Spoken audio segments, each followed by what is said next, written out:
8 दिसंबर को उत्तराखंड आ सकते हैं प्रधानमंत्री। ग्लोबल इन्वेस्टर समिट का करेंगे शुभारंभ। पीएम के दौरे को लेकर तैयारियां तेज।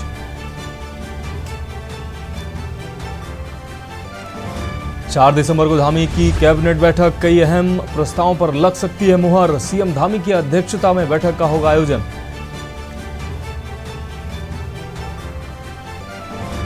वैश्विक निवेशक सम्मेलन पूरी निमंत्रण देने दिल्ली पहुंचे सीएम धामी। पीएम समेत कई मंत्रियों से करेंगे मुलाकात। सोशल मीडिया इन्फ्लुएंसर्स का आयोजन। सहस्त्र धारा रोड स्थित एक होटल में हुआ आयोजन। सीएम पुष्कर सिंह धामी ने की शिरकत। निमोनिया और इन्फ्लुएंजा फ्लू को लेकर अलर्ट। चीन में फैल रही बीमारी के बाद उत्तराखंड में सतर्कता बरतने के निर्देश। गाइडलाइन भी की गई जारी। और फिर बदलेगा मौसम का मिजाज। 3500 मीटर ऊंचाई वाले पर्वतीय क्षेत्र में बर्फबारी के आसार। मैदानी क्षेत्रों में छाएगा बादल।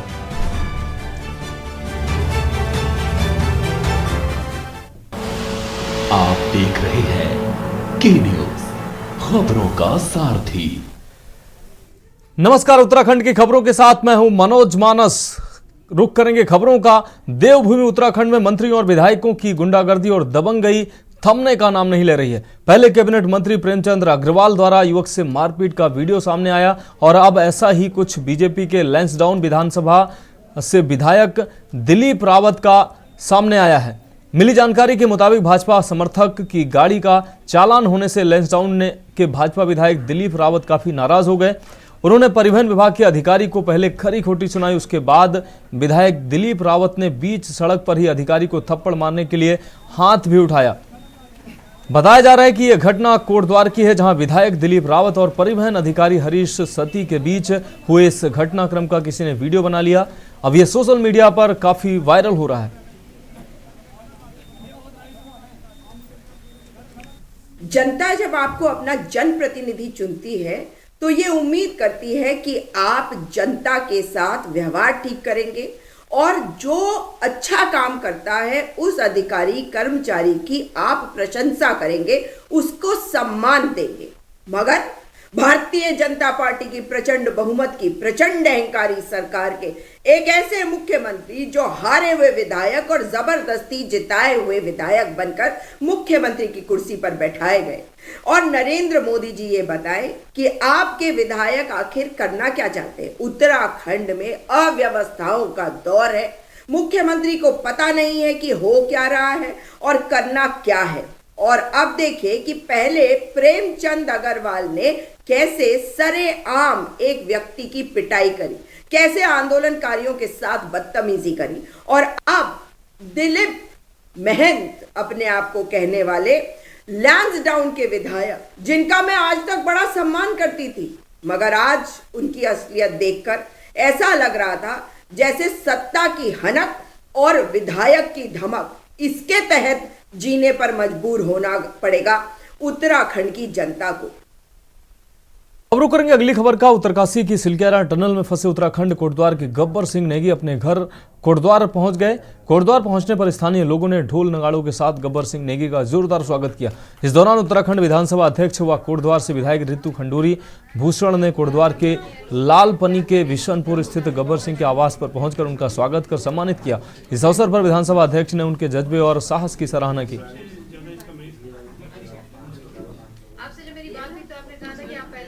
मैं बहुत ही खुश हूँ। एक तरफ जहाँ कोटद्वार में सिद्धबली बाबा जी का महोत्सव, वार्षिक महोत्सव मनाया जा रहा है और पूरा कोटद्वार आज ईश्वरमय हो रखा है। दूसरी तरफ हमारे उत्तराखंड का ही नहीं, हमारे भारत के जो हीरो हैं, सिलक्यारा के जो हीरो हैं हमारे गब्बर सिंह नेगी जी, उनके घर में निवास में पहुंची हूँ और बहुत खुशी हुई उनको मिलकर। इतने पॉजिटिव व्यक्ति, उनसे बात करके हमें भी एक एनर्जी आई और जिस तरह से उन्होंने वहाँ पर सारी चीज़ों को समझा और बाकी बच्चों को जो 20 से बता रहे 20 साल के भी बच्चे वहाँ पर थे, उनका ध्यान रखा, मेंटली उनको स्ट्रॉन्ग रखा, वो बधाई के पात्र हैं। रुक करेंगे अगली खबर का। रामनगर व तराई क्षेत्र के काशीपुर, हेमपुर, जसपुर आदि क्षेत्रों के आसपास के आबादी क्षेत्रों में अजगर और अन्य सांप बड़ी मात्रा में ग्रामीण क्षेत्रों में घुस रहे हैं। तराई के काशीपुर, जसपुर, हेमपुर आदि की जनता जागरूकता और वन विभाग की सक्रियता के चलते इनका सही समय पर रेस्क्यू हो रहा है।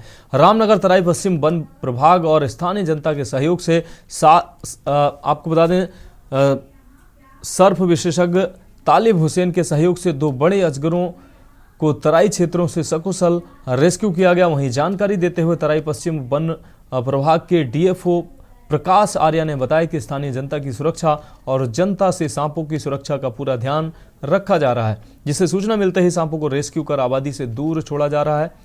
उन्होंने बताया कि 2 अजगरों को काशीपुर व हेमपुर आबादी क्षेत्र से रेस्क्यू किया गया और अब इन बड़े अजगरों को जंगल में छोड़ दिया जाएगा।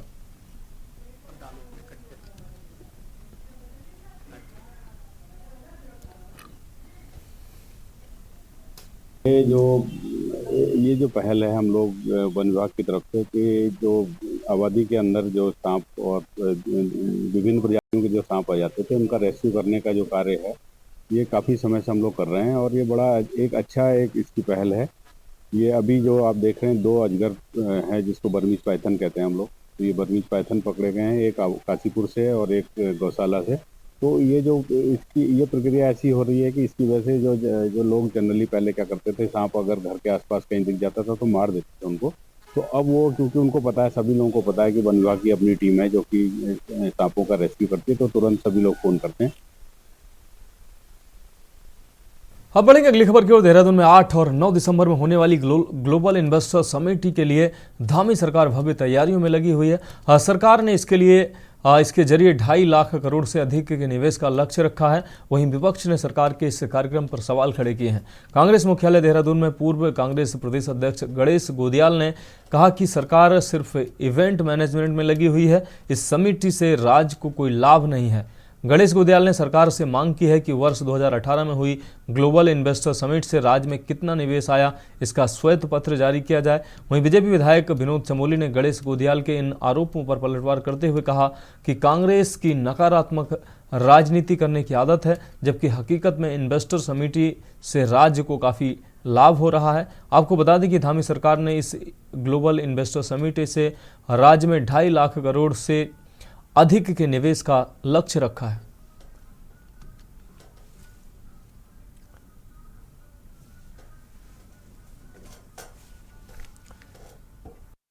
ये पूछना चाहता हूं कि 4 साल पहले जो इन्वेस्टर सबमिट हुई थी उसका खर्चा वसूल हुआ कि नहीं हुआ, ये पूछना चाहता हूं। ये कुछ नहीं, ये इवेंट बनाते हैं, ये लोगों की आंखों में धूल झोंकने का काम करते हैं और इसके अलावा कुछ नहीं।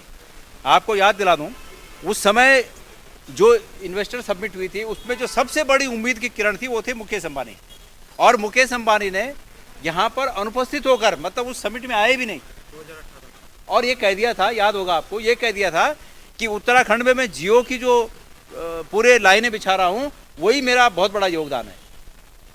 तो जियो की लाइन बिछा रहे हैं भाई, वो तो अपना धंधा कर रहे हैं, ठीक है। जियो नहीं होता तो हमारे पास एयरटेल था, हमारे पास वोडाफोन था, हमारे पास बीएसएनएल था, बीएसएनएल को खत्म करके वो जियो आया। देखिए, कांग्रेस की हालत वो है जब मोतियाबिंद के ऑपरेशन के बाद काला चश्मा चढ़ाया जाता है तो उसको दिखता कुछ नहीं, चश्मा इसीलिए चढ़ता है कि कुछ धूप ऊप न लगे। तो कांग्रेस की हालत वही हो गई है। त्रिवेंद्र जी के राज में 40,000 करोड़ का यहाँ पर निवेश आया है, 1.25 लाख करोड़ के लगभग हमारे वहाँ पर MOU हुए थे। कोरोना आ गया था, 1.25 लाख करोड़ में अगर 40,000 करोड़ का निवेश यहाँ पर हुआ है तो क्या कांग्रेस को पच नहीं रहा है क्या? आज हम 2.5 लाख करोड़ का MOU करने जा रहे हैं लगभग। मैं कहता हूँ 1 लाख करोड़ भी हमको टर्नअप होता है, हमारे यहाँ निवेश होता है, तो क्या छोटी उपलब्धि है क्या? वो बताए ना उनकी सरकारों में क्या हुआ है। मैं बताना चाहता हूँ, जो 2003 में जब नरेंद्र तिवारी जी की सरकार बनी थी, आपको ध्यान में होगा, तो उस समय अटल जी की सेंटर में सरकार थी। रुक करेंगे अगली खबर का। उत्तराखंड के नवनियुक्त पुलिस महानिदेशक अभिनव कुमार ने पुलिस मुख्यालय सभागार देहरादून में सभी जिला प्रभारियों, सेना नायकों और परिक्षेत्र प्रभारियों के साथ बैठक की है। इस दौरान उन्होंने कहा कि अभी अपना काम पूरी निष्ठा और समर्पण से सभी करें, सबको मिलकर पुलिस को नई ऊंचाइयों पर ले जाना है। वहीं अपराध एवं कानून व्यवस्था अनुभागों की समीक्षा में डीजीपी ने जमानत व पैरोल पर आए आरोपी अभियुक्तों की निगरानी और उनकी गतिविधियों पर सतर्क दृष्टि रखने, मासिक अपराध गोष्ठी में जेल अधीक्षकों को आमंत्रित कर उनसे सूचनाओं का आदान प्रदान करने को कहा। प्रोएक्टिव पुलिसिंग पर फोकस करने, एनडीपीएस एक्ट एवं गैंगस्टर एक्ट के तहत अवैध रूप से अर्जित की गई संपत्ति का जब्तीकरण, गुंडा एक्ट के अंतर्गत जिला बदर की कार्रवाई बढ़ाने, सड़क दुर्घटना संभावित क्षेत्रों का चिन्हीकरण कर रोड साइनेज और पुलिस कर्मियों को नियुक्त करने, ट्रैफिक मैनेजमेंट के लिए विशेष कार्य योजना तैयार करने के निर्देश दिए। इसके साथ ही अन्य राज्यों और अर्धसैनिक बलों के वित्तीय विभिन्न जिलों एवं वाहिनी प्रभारियों को वित्तीय एवं प्रशासनिक अधिकारों को अधिक मजबूत किया जाएगा।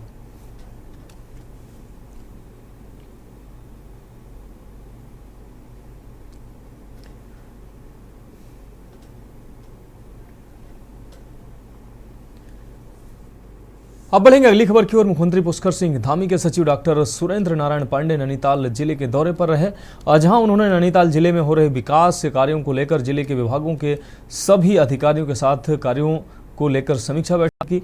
वहीं बैठक के दौरान डॉक्टर सुरेंद्र नारायण पांडे ने अधिकारियों को निर्देशित किया, अधिकारी जनता की समस्याओं को प्राथमिकता के साथ निस्तारण करें, समस्याओं के निस्तारण में देरी न हो।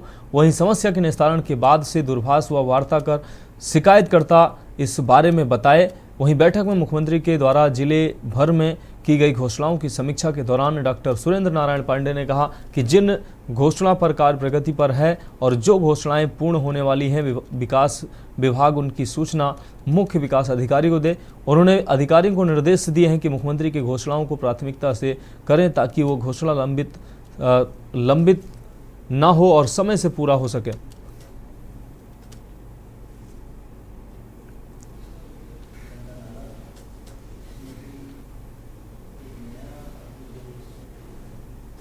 जी का जो मूल मंत्र है कि सरलीकरण, समाधान, निस्तारण और संतुष्टिकरण, उसी के अंतर्गत विभिन्न विभागों में और विभिन्न जनपदों में शासन स्तर के अधिकारी जो है भ्रमण कर रहे हैं और उसके अंतर्गत जिले के विकास कार्यों की समीक्षा, विभिन्न योजनाओं की समीक्षा, रात्रि विश्राम और ग्रामीण भ्रमण के कार्यक्रम किए जा रहे हैं। आज हमने नैनीताल जनपद का जो रिव्यू किया है सुबह, उसमें विभिन्न विभागों की जो योजनाएं हैं उनका धरातल पर किस प्रकार से लाभ जनता को मिल रहा है और जो राज्य सरकार की योजनाएं हैं या भारत सरकार की योजनाएं हैं उसका किस प्रकार से सरलीकरण किया जाए, प्रक्रियाओं को किस प्रकार से सरल किया जाए। तो उत्तराखंड की खबरों में वक्त एक ब्रेक का है, जल्द हाजिर होंगे। आप देख रहे हैं के न्यूज, खबरों का सारथी। ब्रेक के बाद उत्तराखंड की खबरों में आपका स्वागत है। अब बढ़ेंगे अगली खबर की ओर। अगले साल होने वाले लोकसभा चुनाव से पहले उत्तराखंड में नगर निकाय के चुनाव पर सियासी बवाल छिड़ गया है। विपक्षी दलों ने सत्ता पक्ष पर हार के डर से निकाय चुनाव न कराने का आरोप लगाया है। वहीं आपको बता दें कि देवभूमि उत्तराखंड में 8 नगर निगमों समेत 97 नगर निकाय प्रशासकों के हवाले कर दिए गए हैं। उत्तराखंड शासन ने अधिकारियों को प्रशासक का जिम्मा सौंपा है। आपको बता दें कि राज्य में 97 नगर निकायों के चुनाव साल 2018 में हुए थे, जिनका 5 वर्ष का कार्यकाल 1 दिसंबर को खत्म हो गया। हालांकि राज्य की 2 निकायों जिसमें नगर निगम रुड़की व नगर पालिका परिषद बाजपुर का कार्यकाल अगले वर्ष खत्म होना है। वहीं शासन ने राज्य में प्रशासक के तौर पर सभी जिलों के जिलाधिकारियों को तैनात किया है। जिलाधिकारी अपने हिसाब से अब निकायों की समीक्षा, निकायों की सभी व्यवस्थाएं देखेंगे। वहीं निकाय चुनाव न करवाने के पीछे सरकार का तर्क यह है कि अभी नगर निकाय के चुनाव के लिए राज्य निर्वाचन आयोग की ओर से मतदाता सूची तैयार करने का काम किया जा रहा है। इसके साथ ही ओबीसी का सर्वेक्षण भी किया जा रहा है। इन सभी प्रक्रियाओं के पूरा होने के बाद ही राज्य में निकाय चुनाव संभव हो पाएंगे, यानी कि कम से कम 6 महीने के बाद ही निकाय चुनाव संभव हो पाएंगे। ऐसे में विपक्ष का कहना है कि सरकार ने हार के डर से निकाय चुनाव न कराने का फैसला लिया है। अब सवाल यह है कि जब हर 5 साल में निकाय चुनाव कराने की प्रक्रिया बनी हुई है तो फिर समय रहते चुनावी प्रक्रिया को पूरा क्यों नहीं किया गया।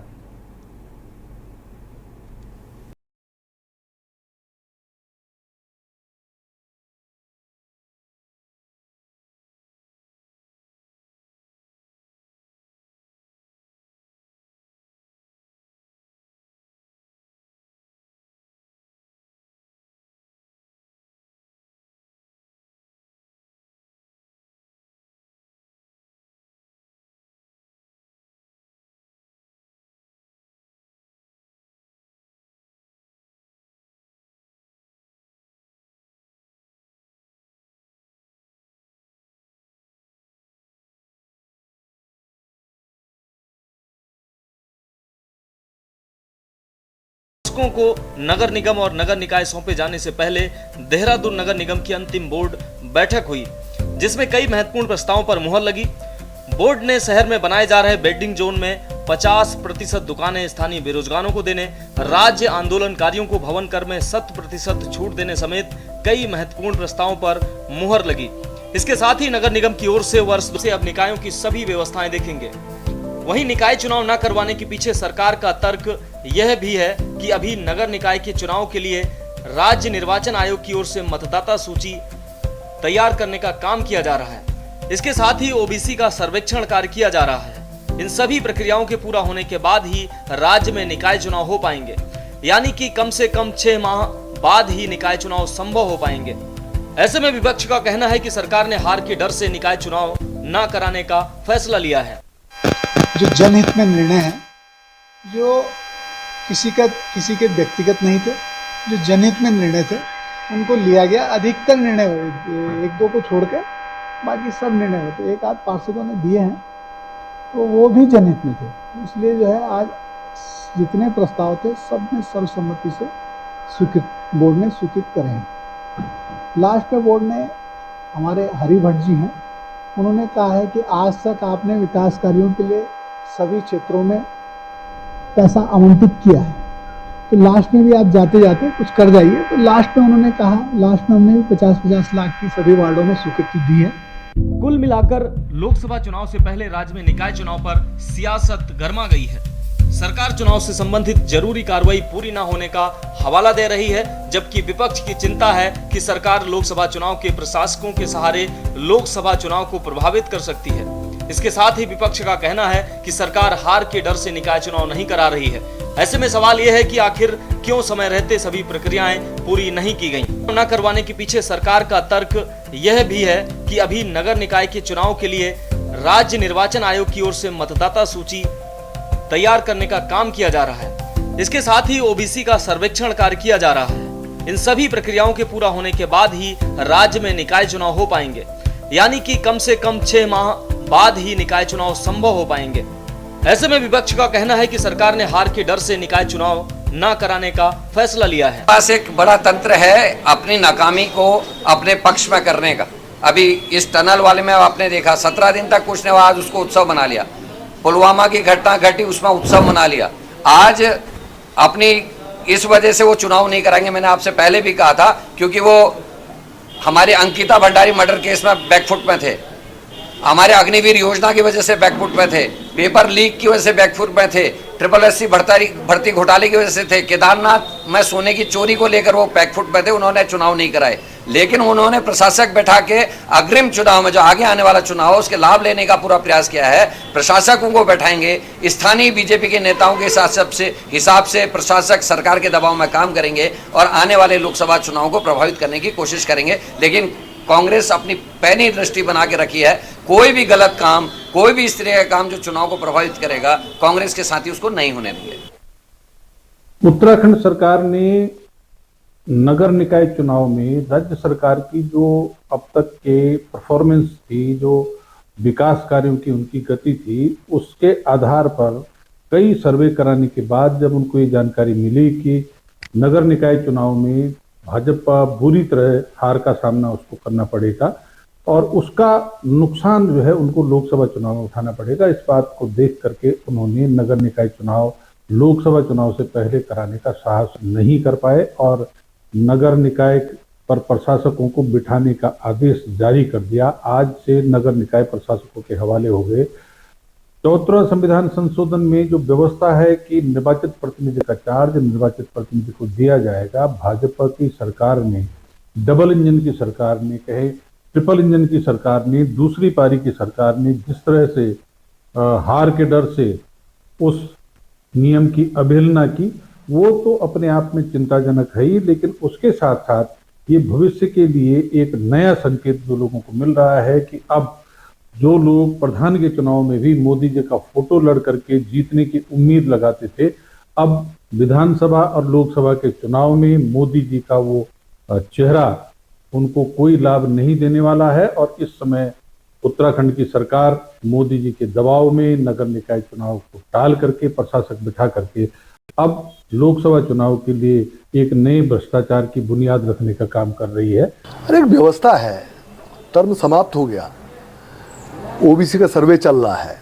ओबीसी की सर्वे की रिपोर्ट अभी आनी बाकी, अभी भी वोटर लिस्ट बन रही है और हाईकोर्ट के आदेश पर ओबीसी का सर्वे चल रहा है। जब तक ओबीसी का सर्वे पूरा नहीं होगा हम रिजर्वेशन पॉलिसी लागू नहीं कर पाएंगे।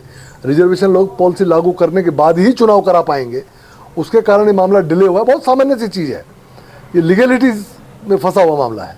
और क्योंकि टर्म समाप्त हो गया इसलिए प्रशासक बैठते हैं और सामान्य तौर पे कामकाज जो होता है वो प्रशासक उसका चलाते हैं, बोर्ड की पावर्स प्रशासक में निहित हो जाती है। इसमें अपनों का फायदा कहाँ से हो रहा है?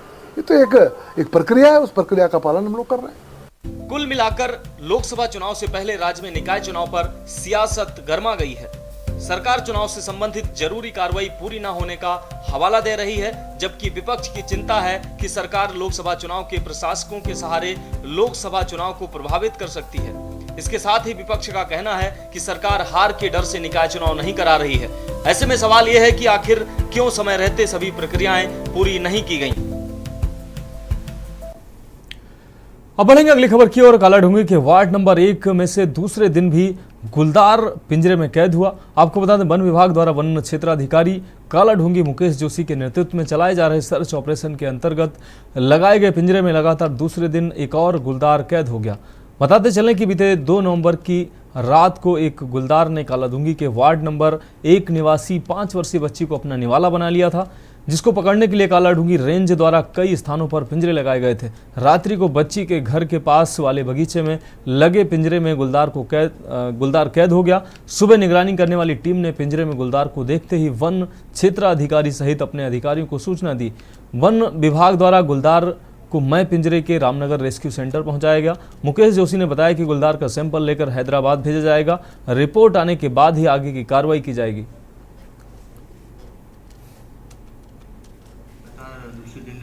नर गुलदार पकड़ा गया है। ये गुलदार जहाँ पर बच्चे को मारा गया था तो उस बगीचे में हमने ये लगाया है। और इससे पूर्व में भी हमारे द्वारा एक मादा गुलदार पकड़ा गया था 1 दिन पहले, और इसमें परीक्षण हेतु इसके DNA सैंपल को हैदराबाद लैब में भेजा गया है। तो वहाँ से रिपोर्ट आने के बाद ही ये कहा सकता है कि ये कहा जा सकता है कि बच्चे को किसने मारा है। ये जो गुलदार आज पकड़ा गया है ये नर गुलदार है, इसकी उम्र लगभग 5 वर्ष है। अब बढ़ेंगे अगली खबर की ओर। सर्दी के सीजन में होने वाली आपराधिक घटनाओं को रोकने के लिए जनपद पौड़ी पुलिस अलर्ट हो गई है। एसएसपी पौड़ी श्वेता चौबे ने जानकारी देते हुए बताया कि सर्दियों के सीजन में आपराधिक घटनाओं को रोकने के लिए अधीनस्थों को निर्देशित किया गया है। रात्रिकालीन गश्त मुस्तैदी के साथ की जाए, साथ ही तलाशी अभियान में भी तेजी लाई जाए, इससे संबंधित निर्देश दिए गए हैं।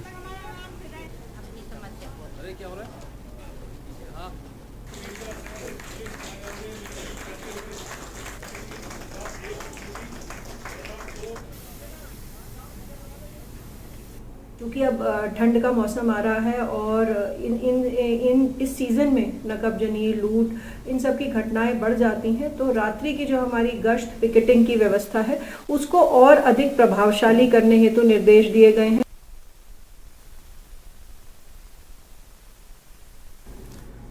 अब बढ़ेंगे अगली खबर की ओर। खबर देहरादून से है, जहां वरिष्ठ आईपीएस अभिनव कुमार ने उत्तराखंड के डीजीपी का कार्यभार संभाल लिया है। निवर्तमान डीजीपी अशोक कुमार के सेवानिवृत्त होने पर उन्होंने कार्यवाहक डीजीपी के तौर पर पुलिस मुख्यालय देहरादून में चार्ज ग्रहण किया।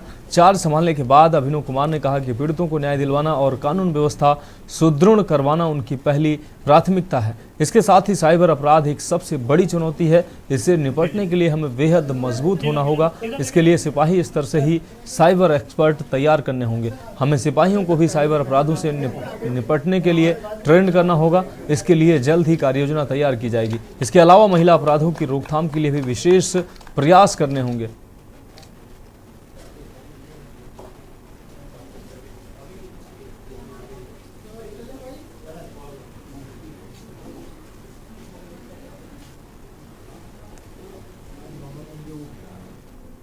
अब बढ़ेंगे अगली खबर की ओर। देहरादून पुलिस ने अपनी कार्यकुशलता का एक बार फिर से परिचय दिया है। मात्र शीशे के टुकड़े से आपको बता दें, बसंत विहार में मिले 2 अज्ञात शवों के मामले का खुलासा कर दिया।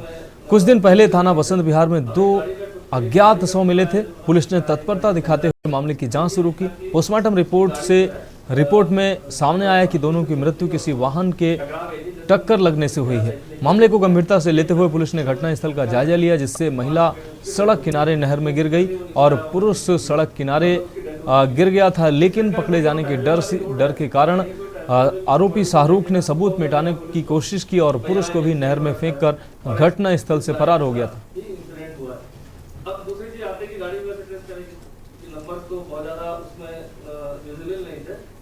वो दरू चौक बसंत विहार में टी स्टेट पड़ता है, वहाँ पर एक महिला और एक पुरुष की डेड बॉडी गूल में मिली थी सड़क के किनारे। क्योंकि जिस हिसाब से कंडीशन में डेड बॉडी मिली थी, कहीं ना कहीं संदेह पैदा कर रही थी।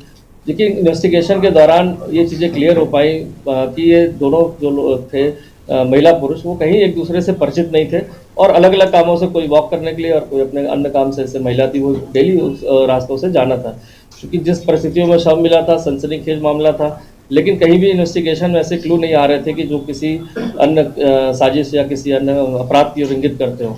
इसीलिए उसका पैनल से पोस्टमार्टम कराया गया कि सही कारणों का पता चल सके। जब पैनल का पोस्टमार्टम नेक्स्ट डे हुआ तो ये चीज़ें क्लियर होकर आएंगी कि हार्ड एक फोर्स कोई ऑब्जेक्ट के कारण लगने के कारण जो है डेथ हुई है और अंदर जो है ब्लीडिंग, इंटरनल ब्लीडिंग हुई और हेड में ब्लीडिंग हुई, जिसके कारण इनकी सडन मौत होने की पूरी संभावना थी।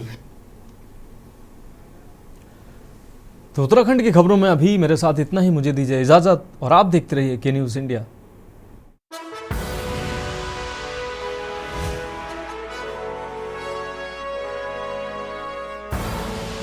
आप देख रहे हैं के न्यूज़, खबरों का साथ।